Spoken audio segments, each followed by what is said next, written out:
Bom dia, buenos dias. Hello, I'm David Creer, and I'm here to announce the official launch of the DevBcn token on Binance. No, actually I'm not, that's just a joke.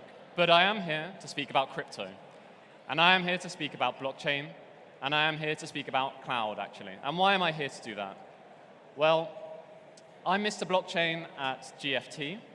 GFT, some of you will know them. You saw our stand outside there. We're a technology services company, in my opinion, one of the best ones in the world, and actually in the top 10 of best companies here in Spain. We have 3,000 people here in Spain that can attest to that.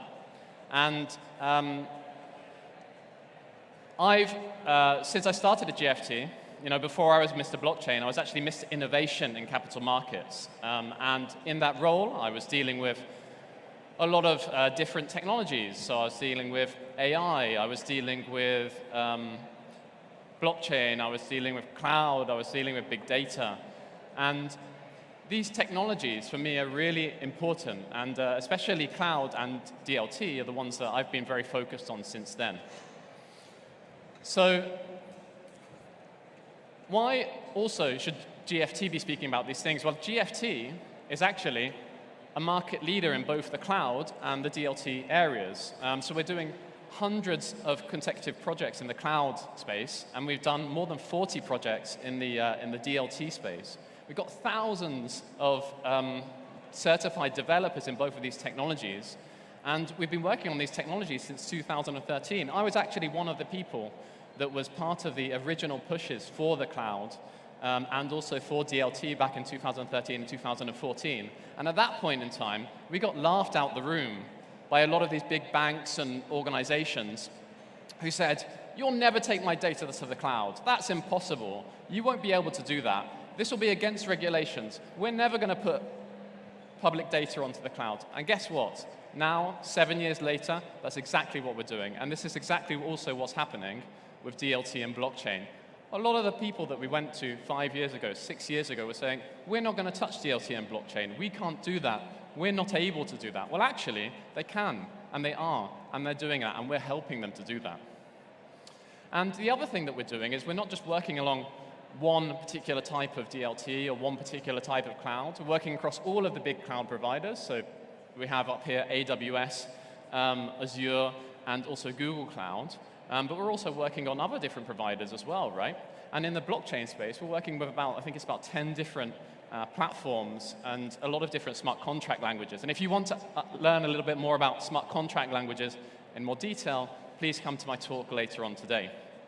So really, we're doing a lot of work, both in blockchain and in cloud.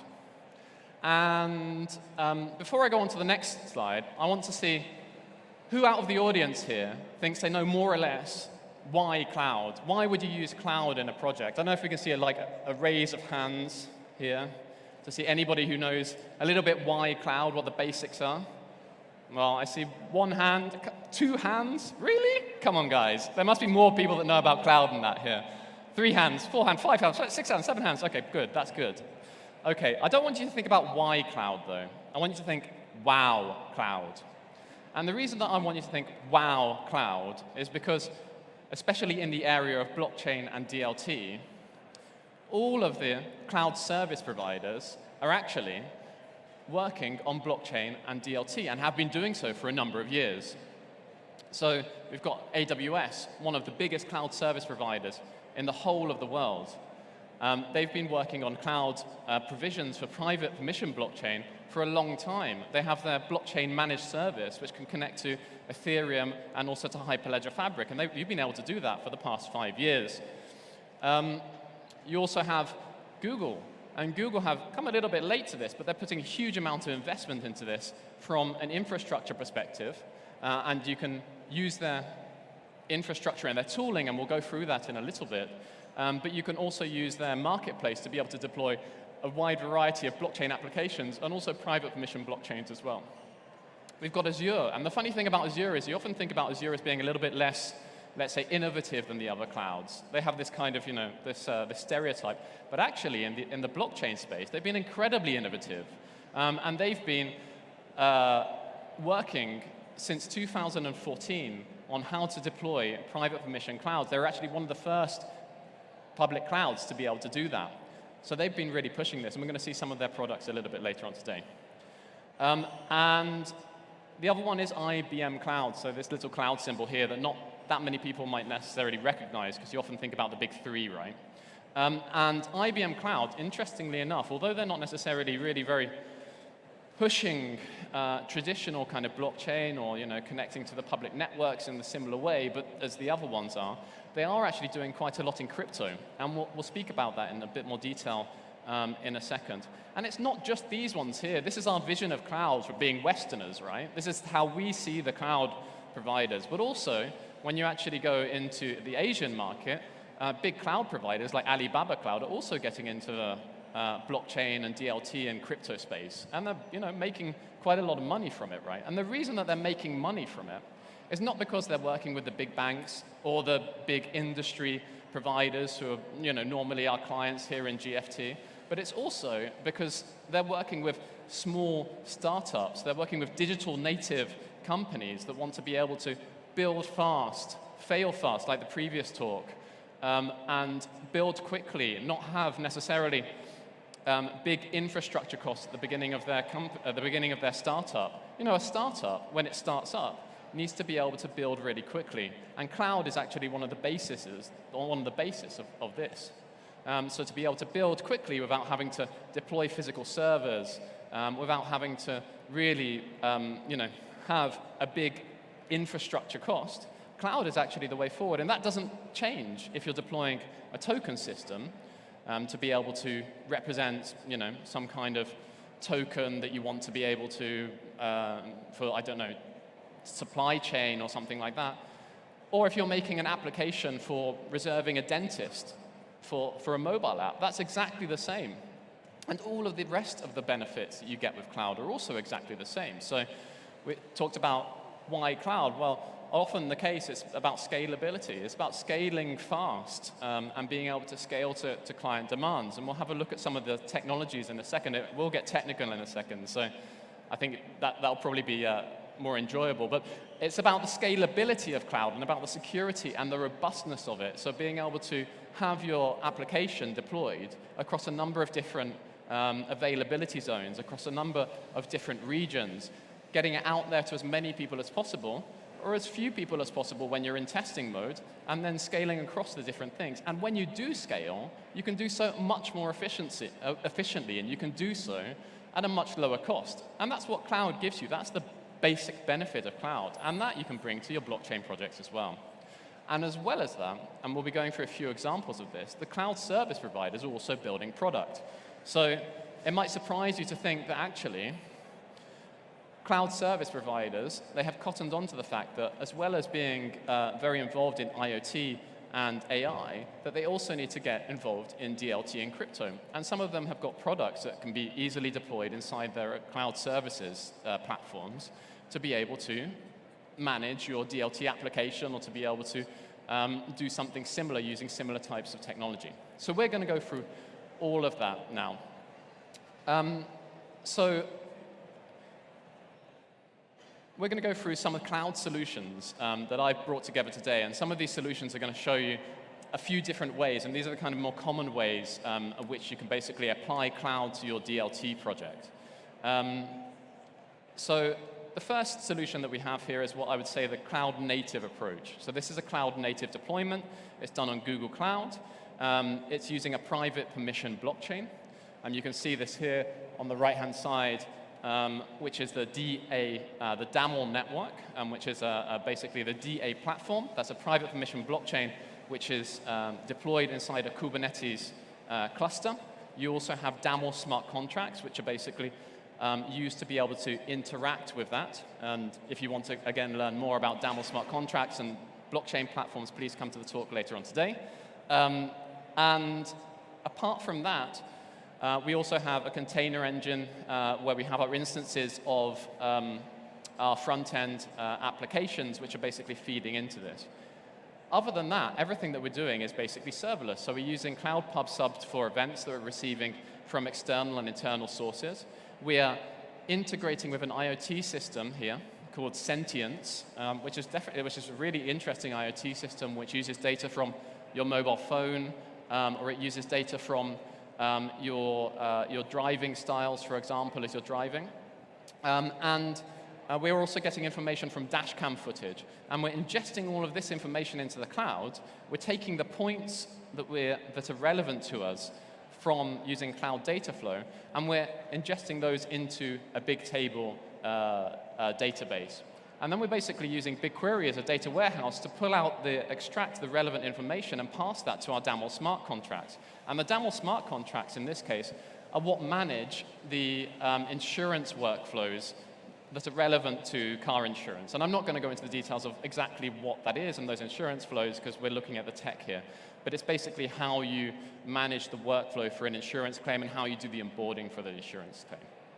And as well as just having this kind of service architecture that can scale really easily because you're using Cloud Pub Sub to be able to basically pick up as many messages as possible from outside sources, we're also integrating AI here as well. So we integrated OCR document recognition to be able to scan people's documents when they were making claims and then validate them against the type of document that they should have been using when they were making the claim, to say, yes, this is actually a valid document. This isn't a fraudulent document that's been created by somebody who doesn't actually have the correct, let's say, documentation when they're making the claims.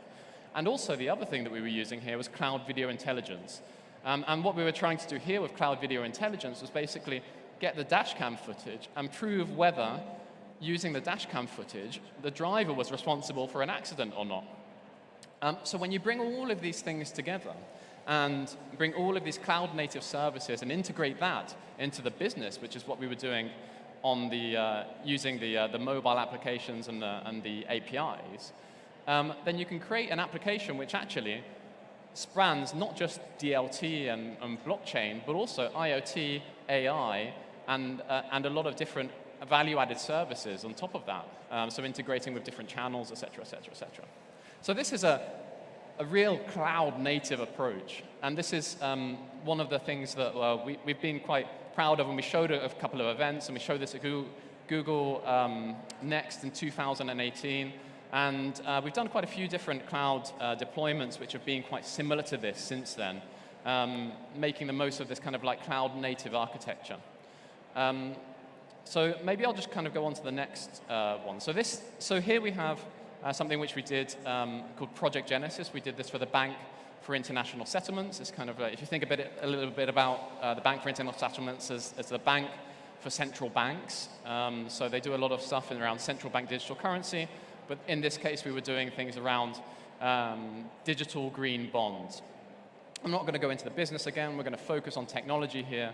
But what we were doing was we were using the system to be able to issue and redeem the green bonds using blockchain, basically. And on one side, we were integrating with the actual blockchain itself to be able to, let's say, mirror the issuance systems. We were also integrating with the banks. We were also integrating with the exchange. And we were also integrating with an IoT system, which was actually connected up to the sensors from the particular energy sources. So if you think about a wind farm or you think about a solar panel, these energy sources had an IoT data, an IoT device on them, and that was connected to the blockchain using a system called All-Infra. And the way that we managed to do this on the blockchain side was we were using a blockchain platform called Daml Canton. And some of you have maybe heard about Daml Canton, and there's two flavors of it now. So there's the Daml Canton network, which is the public chain, and there's the Daml Canton private permission chain, which is what we're using here. And what Daml Canton effectively allows you to do is to be able to have bilateral communications across blockchains. So if you think about blockchain in its traditional sense, you have one network, and you have a variety of different nodes that interact across that network, right? What Daml Canton does is it abstracts away the idea of networking completely, so that you actually don't necessarily gossip out across all of the network nodes what's going on between the different participants that are in that network. So you have a participant node which can connect to one network or a variety of networks, and all of these networks are basically modeled in what they call domains. And this is what you see here. You see two domains. One domain is on Hyperledger Fabric, and the second domain is on Hyperledger Besu. These domains, I think they modeled the primary and secondary markets, but that's really not important. It's just a good excuse for working with cool technology. So the way that we did it is basically you have a participant node, and that participant node can basically make requests based on the DAML smart contracts that are deployed to it. And those DAML smart contracts also define which domains they can access to. So if you're a participant node for a bank, you might not be able to access, for example, the secondary market, which is where you are doing your work as an exchange, for example. That's just a kind of a simple example of how it is. But there was a lot of different rules and workflows that were in here as well, right? And each of these participant nodes and each of the domains itself, and also the front end and the back end, were modeled as EC2 instances. And the reason that we took this approach rather than the kind of more cloud-native approach that we saw before was because of the fact that we were kind of somewhat limited by how DAML Canton worked.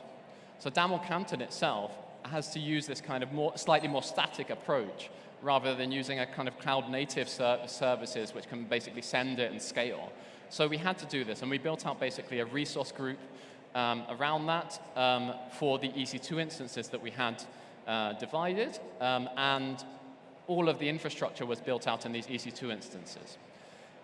There are some interesting points here about the EC2 instances themselves and what they've got inside them. So two things here that really kind of ring out to me are that on one side we have the EC2 instances that have the participant node, and they have a PostgreSQL actually inside them, as well as all the components of the DAML Canton participant node itself. And the reason for that is because DAML Canton works on PostgreSQL. So all of the information that's sent back and forth across the different blockchains, or the different domains, if you like to call them that, is basically kept in the PostgreSQL database.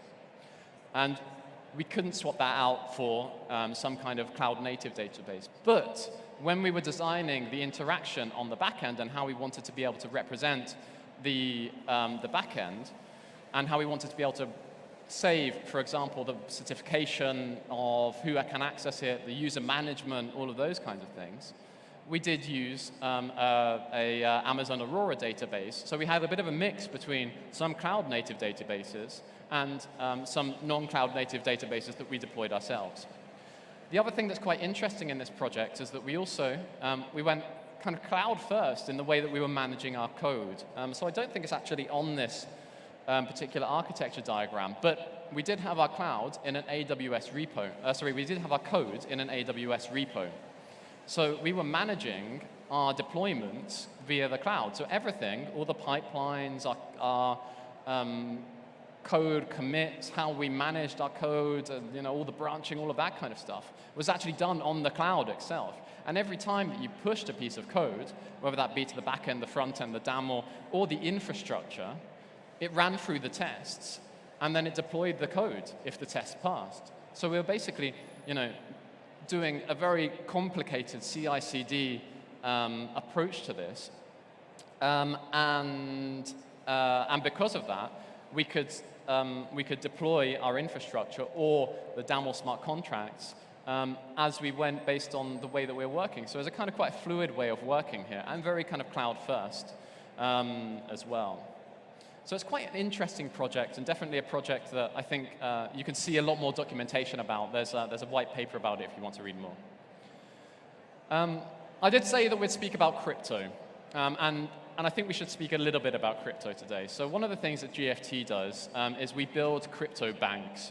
We build crypto custody solutions. So a lot of the time when people think about crypto, and when I made that joke about the DevBcn token being on Binance, people think about Binance, or they think about coin base, or they think about these kind of like public exchanges. But as well as these public exchanges, you also have a lot of private exchanges that are either run by banks or financial services institutions, or you have other companies that need to have custody of crypto. So for example, if you want to be able to create a tokenization on a public network of, I don't know, a penicillin shipment, for example, then you need to somehow custodize your private keys to be able to sign the transactions when you are interacting with the public chain. And how do you do that? Well, a lot of people, when they think about crypto, they think about people with, the USB sticks, right? The classic thing of, oh, he lost his USB stick. There's billions of dollars or whatever that are somewhere there in the ether, and that's not actually how it works anymore. That's how it works for very small businesses, and that's how it works for, honestly, businesses that don't have a safety net behind them. The way that it works for big financial services institutions and also for, let's say, more switched-on businesses is that they use wallet management software. And they use physical HSMs to be able to manage their software. And HSMs are hardware security modules. A lot of you have probably worked with them from working with secrets and keys and all of those kinds of things, but they're basically a kind of very secure, kind of locked-down encrypted server. And we generally work with a software management, a wallet management piece of software called Metaco. We're, I'd say, the primary partners in this area, and we've been working with them for a number of years. And Metaco has a great system for managing wallets. It can manage online wallets, offline wallets. It does many, many coins. It has quite a lot of different very cool features. And at its heart, the thing that really makes it interesting is that it's extremely secure. It manages users very, very, very well, and permissions very, very well. So there's no way that you could use it and then get access to something that you shouldn't have access to.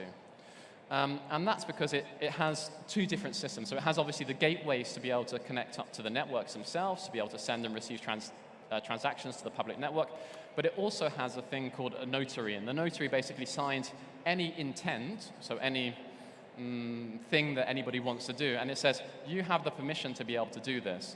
And it signs that cryptographically as well. So basically anything that anybody has done and the permissions that they're going to be, that they have regarding that thing that they want to do are encrypted. So there's no way around that. You can't do something that you're not allowed to do. It's impossible to be able to do it.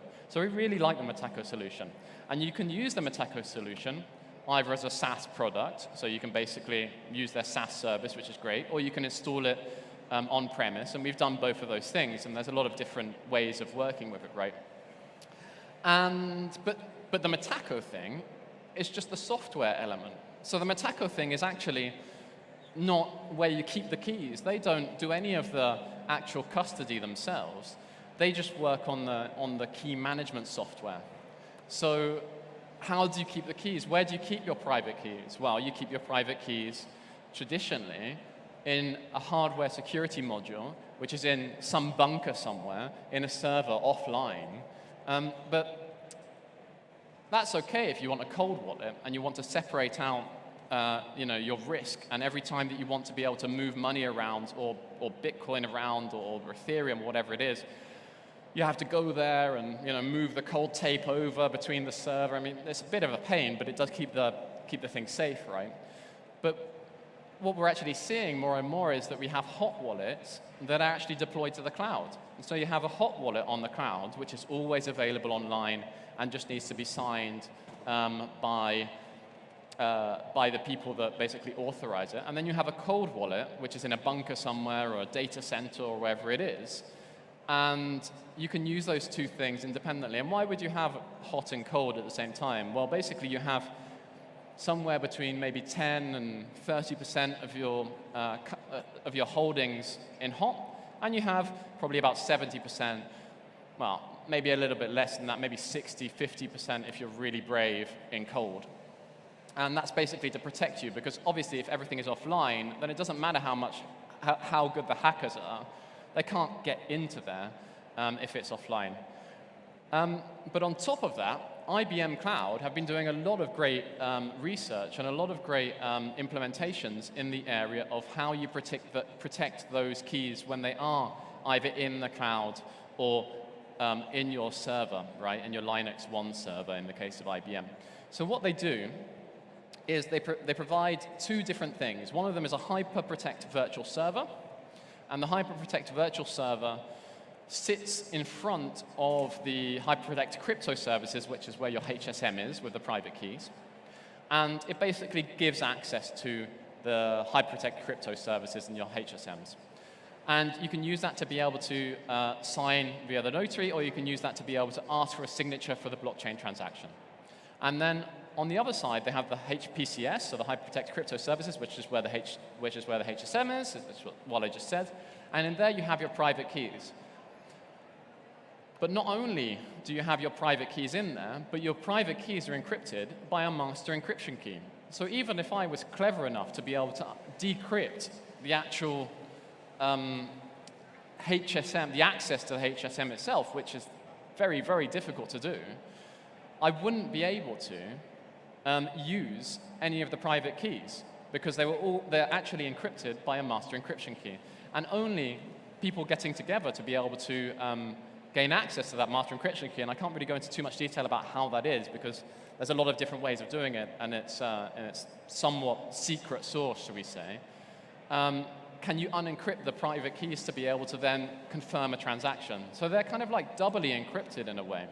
And this is the way that you can basically say that your services, when you're using them, are completely secure. Nobody can get access to your private keys, and even if they could, they would be completely encrypted, right?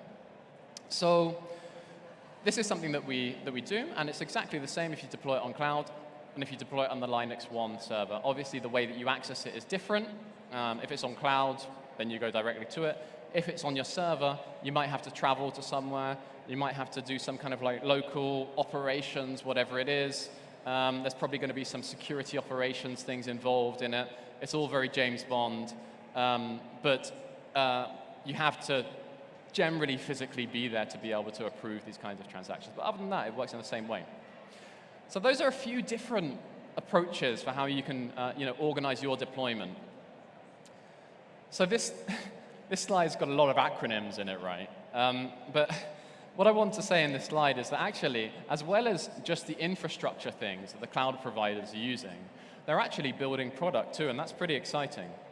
So the first thing that they've been doing is they've been using the underlying cryptography from blockchain to be able to define or to build what we call cryptographically verified data logs.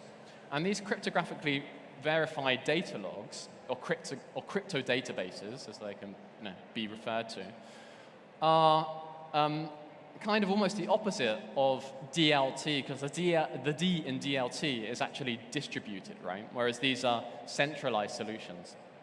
And they are centralized solutions that use cryptography to be able to guarantee that the data that is in there has not been edited. So basically everything in these centralized solutions is completely immutable.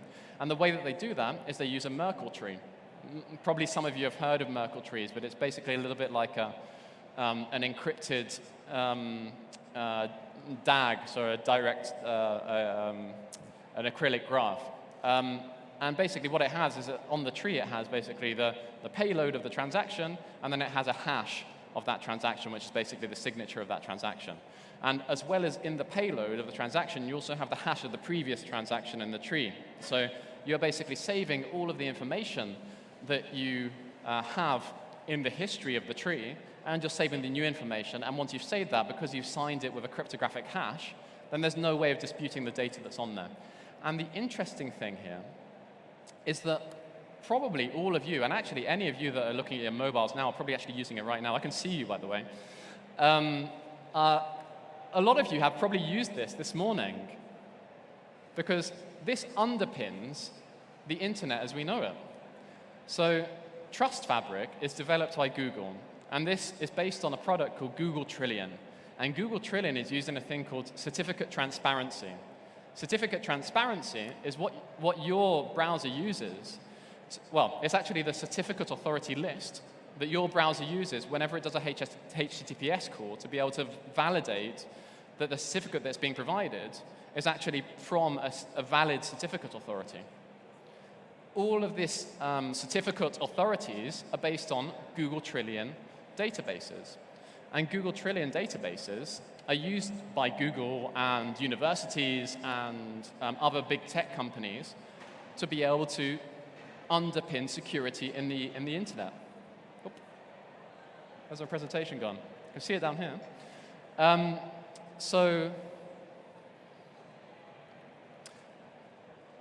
So Google used this. Let me see if maybe I can just flick forward and backward. So Google used this to be able to underpin the internet as we know it, right? And then you can also use it to be able to underpin any kind of other transaction that needs a centralized security. As well as Google doing this, Amazon have also got a slightly simpler solution called Amazon QLDB. And Amazon QLDB stands for Amazon Quantum Ledger Database, which is a bit simpler than Google Trillion. But it's, let me just see if I can unplug my HDMI and plug it in again and see if we can get you some slides again. 1 second.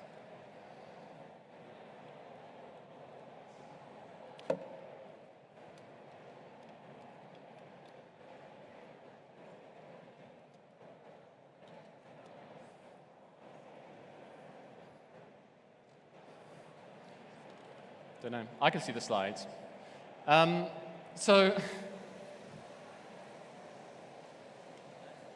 So anyway, so Trust Fabric and Amazon QLDB are what we call crypto databases.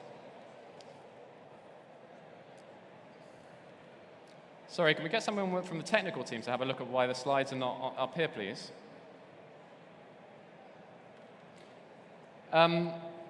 So the other thing that I want to speak to you about, and although you can't see it up here, is what's called Microsoft COCO framework. So the Microsoft Confidential Consortium Framework. The Microsoft Confidential Consortium Framework makes use of trusted execution environments, TEEs, which are basically enclaves. And those enclaves basically say that a piece of memory is used for a particular function or a particular application, and that there can be no memory leak between the different applications. And the Microsoft Confidential Consortium Framework is used to be able to create something that looks a little bit like a private permission blockchain. The private permission blockchain, basically you have each of your nodes set up in one of these enclaves. Each of the enclaves is basically designed in a piece of memory which is given to itself. And each of the nodes can be used to be able to interact with an application. And that application can be written in C++, it can be written in TypeScript, it can be written in JavaScript. There's a lot of different ways of interacting with it, a little bit like you would with a smart contract, right? And this COCO framework basically has can be used like a private permission network. So you have nodes which you connect to, you can send transactions between them, but rather than being distributed like you would have in a distributed ledger, you're actually using a kind of centralized solution. So if you had if you had something like a Corda network or a Hyperledger Fabric network, and that Corda network was owned by a single operator, this could be an alternative to that, rather than using that particular let's say like private permission network and having a central operator. The other thing here is that it uses consensus mechanisms that are also used in blockchain. So it uses Raft, which is a consensus mechanism for voting, basically. And the interesting thing here is that Azure was actually developing this about 6 years ago. They went public with the COCO framework, or the Confidential Consortium Framework, as it's officially known, I think it was 2015. So it's not anything new. It's actually been around for quite a long time. It's very linked in with the work that Intel's been doing on the software guard extensions, the SGX project. And the last thing that I want to speak about around, let's say, the products that some of the cloud providers are giving is the Google blockchain node engine. So you have to think about Google as a company to be able to appreciate how important this product is, right? So Google are the biggest identity provider in Web 2.0, the semantic web, right? They have the identities of probably 80%, maybe 90% of the people in this room. I've got, Google account. I'm pretty sure most of you do, right? But they also realize that the web is going to evolve. So the web as we know it today is going to move into different models. And one of the ways that we can think about the web and the next phase of the web is the distributed web, so Web 3.0. And a lot of people use this term to mean blockchain more generically. But to be honest with you, I use this term to mean really the decentralized web and the applications that will support it. And Google realizes that they need to get involved in the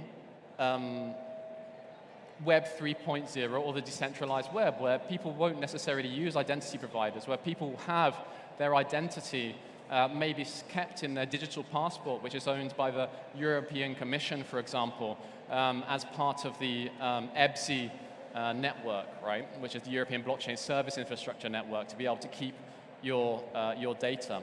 So Google realized that they really need to change their image if there is going to be a decentralized web in the future, if Web 3 is a real concept and it comes into fruition.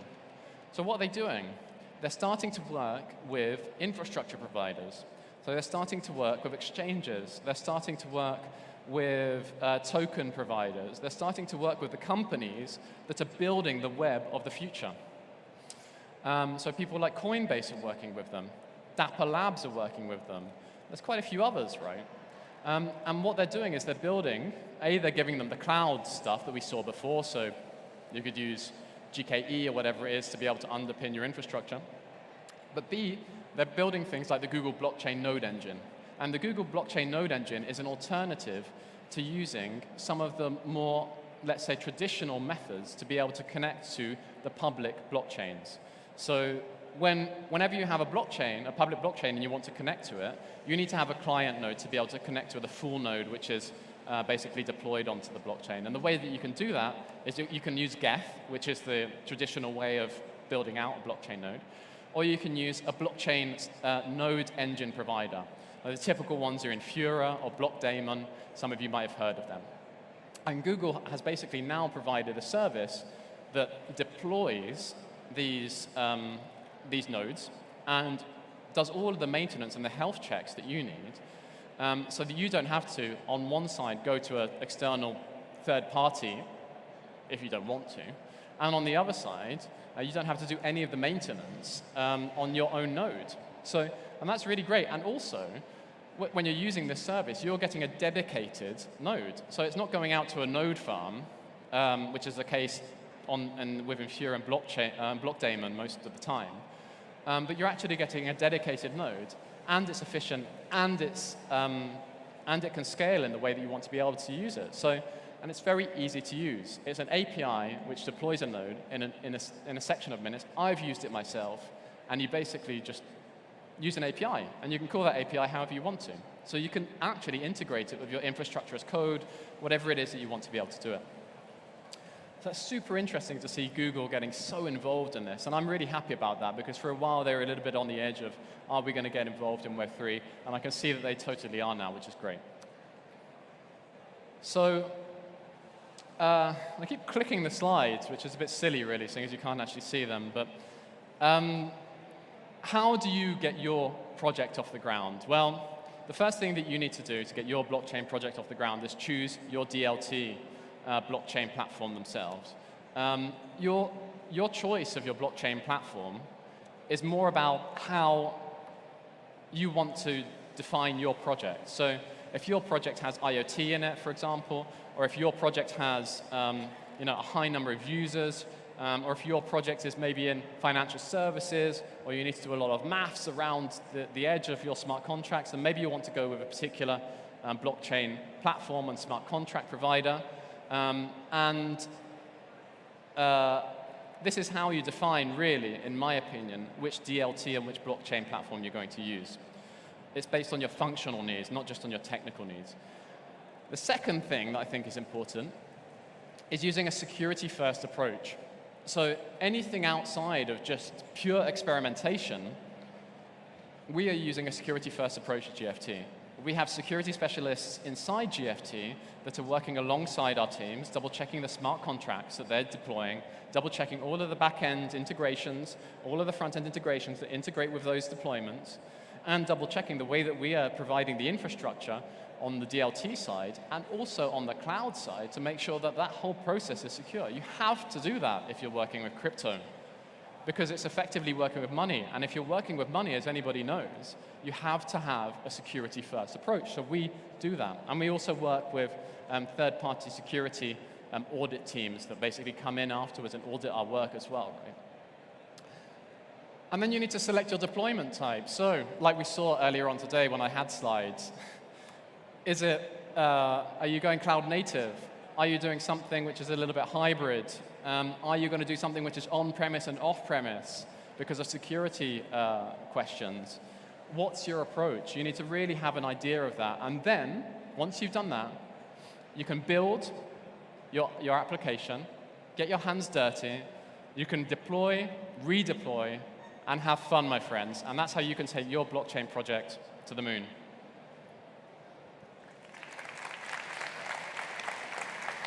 Sorry about the slides.